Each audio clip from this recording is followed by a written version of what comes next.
Je te souhaite la bienvenue. Juste avant de commencer, une petite information. Cette vidéo est extraite de l'émission en direct La Ligne Rouge des hauts potentiels dans laquelle tu peux poser tes questions et obtenir une réponse personnalisée. Cette émission est diffusée en direct chaque jeudi soir à 19h, heure de Paris, 13h, heure de Montréal, dans le groupe Facebook privé des élèves de l'Université des hauts potentiels.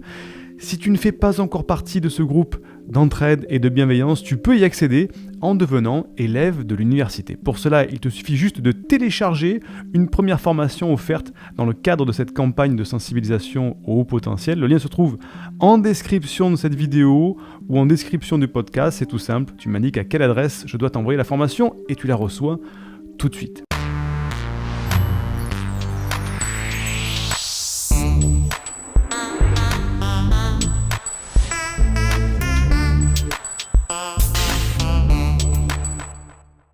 Une question de Théo qui me dit « Quel est le meilleur test pour être sûr de sa douance ? Un test chez un psychologue ou dans un centre comme Cogito Z ?» pour ne pas faire de publicité.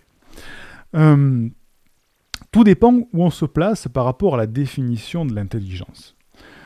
Donc, il y a en gros deux courants de pensée, si je schématise, dans le monde des hauts potentiels. Il y a ceux qui disent on va mesurer la performance du cerveau et donc on va mesurer le quotient intellectuel dans le fameux test de QI. Et là, il n'y a officiellement que le test Weiss 4 qui est le test officiel pour mesurer ça. Dans l'autre courant de pensée, on définit l'intelligence de manière plus holistique. C'est-à-dire qu'on ne dit pas que l'intelligence, c'est juste une performance. On dit que l'intelligence, c'est beaucoup plus nuancé et raffiné que ça. Et que l'intelligence, notamment chez les hauts potentiels, elle n'existe que sous forme de potentiel. C'est-à-dire qu'elle est là, mais elle n'est pas encore exprimée. Donc quand on vient mesurer une performance sur une Ferrari qui est encore en pièces détachées dans les caisses, on ne mesure pas grand-chose. Donc les deux courants de pensée sont on teste la performance de l'intelligence ou on teste toutes les facettes de manière très holistique, y compris l'intelligence émotionnelle, pour voir si la personne a un profil en pensée en arborescence, avec une capacité à modéliser, synthétiser, à avoir trouvé de l'originalité dans tout ça. Et en plus de ça, elle est rapide en termes de réflexion, de cognition et d'intelligence émotionnelle. Et là, on définit l'intelligence d'une manière un petit peu différente. C'est ma philosophie, c'est mon courant de pensée. Et il y a ceux des autres. Déjà, par rapport à ça, il faut se dire, ok, par rapport à ça, qui je vais voir ? Si je veux mesurer la performance de mon cerveau, comme certains veulent le faire, il y en a qui se gargarisent un petit peu de manière égocentrique en disant, voilà, maintenant je sais que je suis au potentiel, j'ai toujours été imprimé, maintenant je sais que je suis au potentiel, je vais pouvoir le dire à tout le monde de crier sur les toits. C'est normal, il y en a qui ont besoin de ça. Donc là, c'est le test Weiss 4, ça mesure la performance.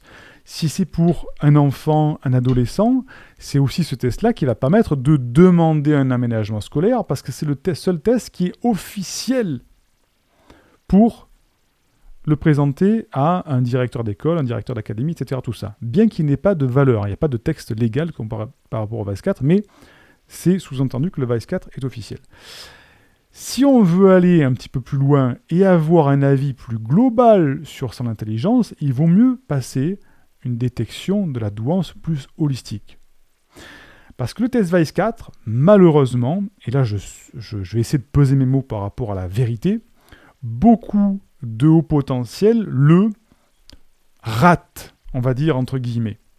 C'est-à-dire que beaucoup de hauts potentiels vont se retrouver avec un profil hétérogène. Qu'est-ce que c'est qu'un profil hétérogène ? C'est-à-dire que dans toutes les intelligences qui sont mesurées dans le test Weiss 4, il y en a certaines qui sont trop hautes ou trop basses par rapport à la moyenne. Je schématise. Et ce qui fait que le psychologue dit en fait, ou elle devrait être toute haute, ou elle devrait être toute basse, mais s'il y a un petit peu des problèmes, des hauts et des bas, c'est hétérogène, c'est pas homogène. Donc, on ne peut pas se prononcer sur le chiffre de QI, pendant que ma chienne s'énerve, on ne peut pas se prononcer sur le chiffre de QI, et donc, on ne peut pas vous donner d'informations sur la performance de votre cerveau. On va vous donner une appréciation, on va dire oui, effectivement, là, vous avez bien performé, là, non, tout ça. Mais on ne peut pas vous dire si vous êtes au potentiel ou pas. On ne peut pas dire si vous êtes performant vraiment ou si c'est du haut potentiel. Voilà. Et beaucoup d'hauts potentiels ratent ce test de cette manière-là. D'autres le ratent parce qu'il y a une anxiété, une angoisse de performance. D'autres le ratent parce que leur haut potentiel se situe plutôt du côté émotionnel. Et dans le test Vice4, on ne tient pas compte du tout du quotient émotionnel. C'est comme mesurer un 100 mètres sur une jambe, on ne peut pas. Donc, effectivement, on n'est pas du tout dans le même courant de pensée. Donc, Théo, si tu veux mesurer, si tu veux savoir si tu es au potentiel, il faut déjà savoir ce que tu veux mesurer, ta performance ou vraiment ton intelligence de manière holistique. Et à partir de là, soit tu vas passer un test Vice4, soit tu vas passer un bilan détection, comme on le fait chez nous à l'université, comme le font certains de mes confrères.